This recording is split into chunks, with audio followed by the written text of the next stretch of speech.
آج کل کے جدید دور نے پیار محبت کو کھلونا بنا کے رکھ دیا ہے۔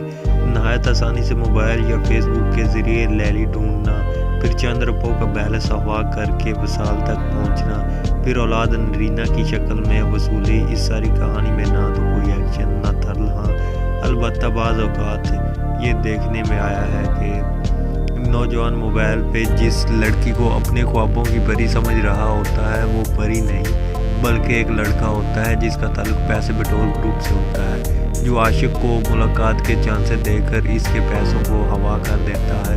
پرانا زمانہ بھی کیا زمانہ تھا، لڑکیاں تو شرم کرتی ہی تھی، لڑکے بھی شرم ساری میں پیچھے نہ تھے۔ اس زمانے میں کسی عاشق سے عشق و معشوقہ کے بارے میں دریافت کیا جاتا تو شرم سے عاشق صاحب اپنے 16 دانتوں کو دوسرے تقریباً 16 دانتوں سے لگا کر ہونٹوں سے چھپا لیتے تھے۔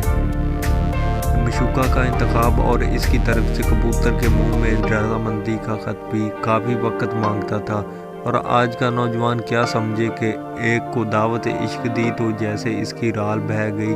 ایسا نہیں تھا۔ عاشق تیر کو ہدف تک پہنچانے کے لیے ایک سائنسی اصطلاح کام میں لاتا تھا۔ مشاہدہ، کافی مشاہدات اور مایوسیوں کے بعد جا کر چھمیوں کہیں سے مانتی۔ عاشق اتنا حساس ہوتا تھا کہ اگر معشوقہ نے لسی نہ دی تو فوراً دکھی اشعار پڑھنا شروع ہو جاتا تھا۔ اب گاؤں میں میر و غالب سے آشنائی کم ہوتی تھی، اس لیے ایسے موقع پہ عاشق حضرات پنجابی دوڑے مائے گا لیتے تھے، پھر خط کتابت کا سلسلہ بھی شروع ہو جاتا۔ فیس بک تو تھی نہیں کہ آنن فانن دل کی بات دل تک پہنچ جائے۔ اس کارخار کے لیے کبوتر کی خدمات لی جاتی تھی۔ پیغام رسانی کے کثرت کا اندازہ اس بات سے لگایا جا سکتا ہے کہ عاشق جو بھی کبوتر لاتا وہ کچھ دن بعد اڑ جاتا۔